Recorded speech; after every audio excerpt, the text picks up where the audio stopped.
శ్రీరాముని పట్టాభిషేక ఏర్పాట్లు.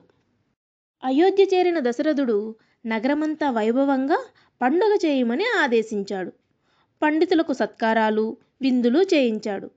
కొత్తగా పెళ్లివైన వధూవరులతో అంతఃపురమంతా కళకళలాడుతూ ఉంది. దశరథుడు, ఆయన భార్యలు నలుగురు కోడళ్లను చూసుకుని మురిసిపోతూ ఉన్నారు. ఒకనాడు దశరథుడు మంత్రి సామంత, దండనాథ, పురోహితులతో కొలువుదీర్చి వారితో, కోసల దేశపు ప్రజానాయకులారా, ఇక్ష్వాక వంశీయులు మా పూర్వీకులు, వారి దారినే మా పితృపితామహులు కూడా నడిచారు. నేను కూడా ఆ దారినే నడిచాను. ఇక రాజ్యభారం వహించే ఓపిక నాకు లేదు.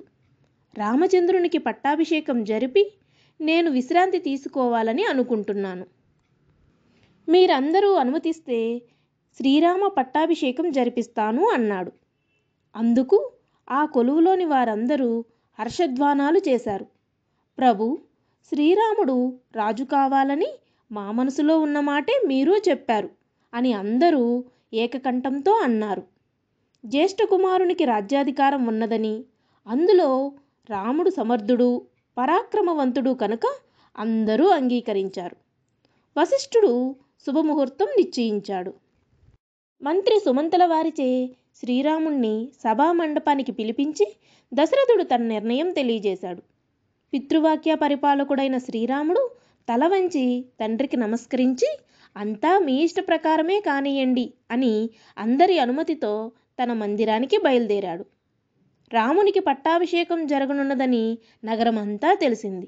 ప్రజలు సంతోషంతో ఉప్పొంగిపోతూ ఉన్నారు. పట్టాభిషేకానికి నగరంలో ఏర్పాట్లు భారీగా జరుగుతున్నాయి. నగరమంతా ఎటు చూసినా పూల తోరణాలు, మంగళ వాయిద్యాలు, నాట్యాలతో కోలాహలంగా ఉంది. దీపాలంకరణలో అయోధ్య నగరం వెలుగులు విరజిమ్ముతుంది. మేనమామల ఇంట ఉన్న భరత శత్రుఘ్నులకు కబురు పంపారు. పలు దేశాల రాజులకు, సామంతులకు ఆహ్వానాలు పంపించారు. మందర దుర్బోధ.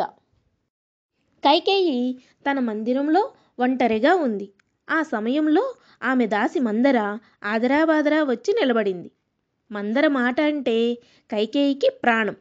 ఆమె హడావిడి చూసి కైకేయి కారణం అడిగింది. అప్పుడు మందర ఇలా అంది. అమ్మా, రాజుగారి ముద్దుల బారినని ఇన్నాళ్ళు మురిసిపోయావు. ఇప్పుడు చూడు, నీ పీకల మీదకు వచ్చింది.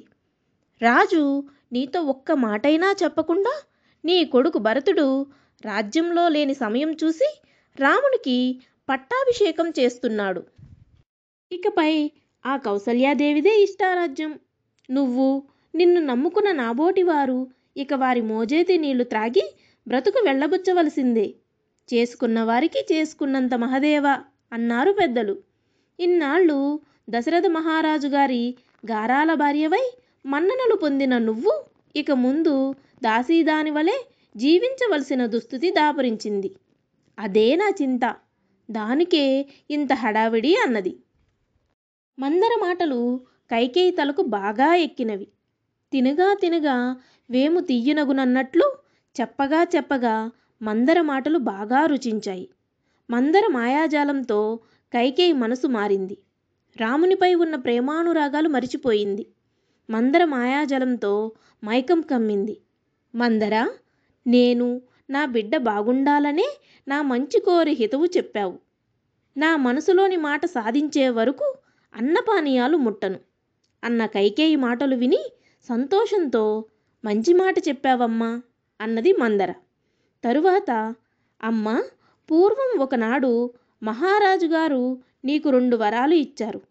వాటిని ఇప్పుడు కోరుకో. ఒకటి భరతునికి పట్టాభిషేకం, రెండవది రాముని వనవాసం. అడవులకు పోయిన రాముడు తిరిగి రాజ్యాధికారి కాకుండా 14 ఏళ్ళు వనవాసం చేయాలని షరతు పెట్టు. మందర మాటలు కైకేయిపై బాగా పనిచేశాయి. స్త్రీ సహజమైన కార్పణ్యం, అసూయ ఆమెలో కలిగాయి.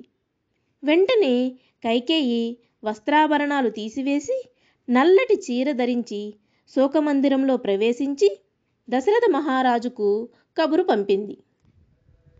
కైకేయి కోరిన 2 వరాలు.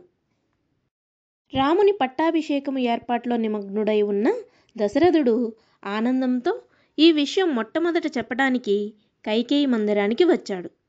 మందిరంలో కటిక నేలపై పరుండి శోకిస్తున్న కైకేయిని చూసి దశరథుడు బీతిల్లిపోయాడు. మందిరంలో ఆభరణాలు చెల్లాచెదురుగా విసిరివేయబడి ఉన్నాయి. దేవి, ఏం జరిగింది? నీ శోకానికి కారణం ఏమిటి అని ప్రాధేయపడ్డాడు. కైకేయి కసిరి కొట్టింది, చీత్కరించుకుంది. అయినా దశరథుడు, దేవి, నీకు ఏమి కావాలి? నీ ఈ పరిస్థితికి కారకులెవరు అంటూ బ్రతిమాలాడు. కైకేయి కోపంతో, మహారాజా, ఒకసారి దేవతలతో మీరు యుద్ధం చేస్తున్నప్పుడు మీ రథచక్రం శీల ఊడిపోయింది. నేను నా వేలును శీలగా ఉంచి రథచక్రం పడిపోకుండా కాపాడాను. మీరు విజయం సాధించారు, గుర్తుందా? అప్పుడు నాకు 2 వరాలు ఇస్తానని వాగ్దానం చేశారు అన్నది. అవును, తప్పకుండా నీవు కోరుకున్నప్పుడు ఇస్తాను. రఘువంశరాజులు ఆడిన మాట తప్పరు. నీకు ఏమి కావాలో ఇప్పుడే కోరుకో అన్నాడు దశరథుడు. అయితే వినండి, ఒక వరం. 14 సంవత్సరాలు రాముని అరణ్యాలకు పంపించాలి. 2వ వరం, తమ కుమారుడైన భరతునకు పట్టాభిషేకం చేయాలి. ఇవే నా 2 వరాలు, వెంటనే అమలు చేయండి అన్నది. దశరథుడు నిర్ఘాంతపోయి జీవోత్సవంలా నిలబడిపోయాడు. మాతృత్వంతో శ్రీరాముని ఎంతగానో ప్రేమించిన కైకేయి మాటలు దశరథునకు ఆశ్చర్యాన్ని కలుగజేశాయి. శ్రీరామునిపైనున్న వాత్సల్యంతో దీనంగా అర్థించాడు. అవి తప్ప మరేవైనా కోరుకోమన్నాడు. కైకేయి ససేమేరా వినలేదు. కైకేయిని నిందించాడు దశరథుడు. ప్రాణ సమానమైన శ్రీరామునికి వనవాసం తలుచుకుంటేనే గుండెలు గుబేలుమంటుంది. అసలే వృద్ధాప్యం, దానికి తోడు ప్రాణానికి మిన్న అయిన రాముని వనవాసం. అమిత దుఃఖంతో విలవిల్లాడుతూ రామా రామా అంటూ పిచ్చివాడిలా మతి చెలించిన వాడిలా అయ్యి కైకేయి మాటలు దశరథుని గుండెల్లో గుణపాలై గుచ్చుకున్నాయి. పిడుగులాంటి వార్త వినగానే మహావృక్షం నేల కూలినట్లుగా నేల కొరిగిపోయాడు. వద్దు కైకా, వద్దు. నా చిన్నారిని రాముని అడవుల పాలు చెయ్యవద్దు. నీ చేతులతో గోరుముద్దలు తినిపించిన రామునికి అంత శిక్ష విధించకు. రాముడు లేనిదే నేను జీవించలేను అంటూ కన్నీరు మున్నీరుగా విలపించాడు దశరథుడు. దశరథుడు ఎంత వేడుకున్నా కైకేయి తన నిర్ణయాన్ని మార్చుకోలేదు. సీతారామ లక్ష్మణుల అరణ్యవాసం. అప్పుడు కైకేయి రామునికి కబురు పంపింది. పట్టాభిషేకానికై తగిన రాజదుస్తులు ధరించి ఆభరణాలు అలంకరించుకుని తిలకం దిద్దుకుంటున్న రాముడు పినతల్లి కబురు అందుకుని వెంటనే ఆమె మందిరానికి వచ్చి కైకేయి మాతకు నమస్కరించి ఆమె ముందు నిలిచాడు. అప్పుడు కైకేయి దృఢస్వరంతో రాముణ్ణి ఇలా ఆజ్ఞాపించింది. రామా, నువ్వు నారవస్త్రాలు ధరించి 14 ఏళ్ళు వనవాసం చేయాలని మీ తండ్రి గారి ఆజ్ఞ. నీ స్థానంలో భరతుడు రాజు కావాలని వారి ఆశ. అప్పుడు రాముడు, అమ్మ, నా వలన తండ్రిగారు దుఃఖించవలదు. నాన్నగారు మీకు ఇచ్చిన వరాలు వ్యర్థం కాకూడదు. ఇక్ష్వాకుల వంశ కీర్తి ప్రతిష్టలు ఏనాటి నుండో వంశపారంపర్యంగా వస్తున్నవి. వాటికి భంగం కలిగించకూడదు. నేను సంతోషంతో నీవు కోరిన 2 కోర్కెలను నెరవేర్చుటకు తక్షణమే అడవులకు ప్రయాణమై వెళ్తాను అని అన్నాడు. పితృవాక్య పరిపాలకుడు, ఆడిన మాట తప్పని ధీరుడు అయిన శ్రీరాముడు సీతా సమేతంగా రాజలాంఛనాలను తీసివేసి నారవస్త్రాలను ధరించి విల్లంబులు చేతపట్టుకుని తల్లుల వద్ద సెలవు తీసుకుని సీతా సమేతుడైన శ్రీరాముడు అడవికి బయలుదేరుటకు సిద్ధమైనాడు. సుమిత్ర తన కుమారుడైన లక్ష్మణుణ్ణి, అన్నగారైన శ్రీరాముణ్ణి కంటికి రెప్పలా కాపాడుతూ అతనికి వెన్నంటే ఉండమని లక్ష్మణుని శ్రీరామునితో అడవులకు పంపింది. కుమారులకు కలిగిన బాధలు తలుచుకుని కౌసల్య బోరున విలపించింది.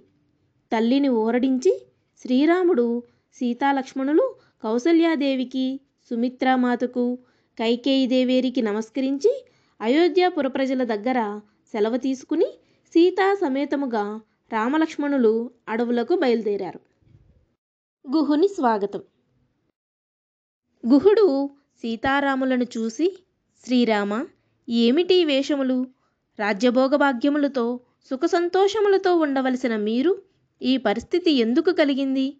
సైన్యము లేక రాముడు ఈ మునివేషము ధరించి అరణ్యమునకు ఎందుకు వచ్చారు? మీకు నా వంటి అనేక మంది సేవకులుండగా మీకు ఇలాంటి కష్టములు కల్పించువారెవరు? ఆ ద్రోహి ఎవరో తెలిపితే ఏమాత్రమూ సందేహించక యమపురికి పంపెదను అని రామునిపై ప్రేమతో అన్నాడు. శ్రీరాముడు అతని మాటలకు మందహాసం చేసి జరిగిన విషయం గుహునికి తెలియజేశాడు. అది విని గుహుడు ఎంతో బాధపడ్డాడు. తరువాత గుహుడు తీసుకువచ్చిన కందమూల ఫలములను సీతారామలక్ష్మణులు తృప్తిగా భుజించి ఆ రాత్రి గుహుని ఆతిథ్యం స్వీకరించారు. తూర్పు తెల్లవారగా సుమంతుడు శ్రీరాముని ఆజ్ఞ తీసుకుని అయోధ్య నగరమునకు మరలిపోయాడు. రాముడు సుమంతునితో, రామాదులు గంగానది దాటిపోయారని మా అమ్మ కైకేయికి చెప్పమని చెప్పి పంపాడు. గుహుడు నావ సిద్ధం చేశాడు. శ్రీరాముడు అందలో ఎక్కబోవు సమయమున, శ్రీరామ, ఆగాగు, నీ కాలు దుమ్ము సోకి రాయి ఆడిది అయినాదంట. మరి నా నావ మీద మీరు కాలు పెడితే ఏమవుతాదో, అందుకని నీ పాదాలు నీటితో కడిగిన తరువాత పడవ ఎక్కు అని రాముని పాదాలు కడిగి ఆ నీరు తన శిరసును చల్లుకుని పడవలో ఎక్కించుకుని నావను ఆవలి ఒడ్డుకు చేర్చి వీడ్కోలు పలికాడు గుహుడు. కొంత దూరం అడవిలో నడిచిన తరువాత సుకుమారి అయిన సీతాదేవి ఎండవేడిమికి తట్టుకోలేక నీరసించి బాగా అలసిపోయినది. శ్రీరాముడు ఆమెకి కలిగిన అవస్థకు ఎంతో విచారించాడు. చేయునది లేక ముందుకు నడక సాగించారు.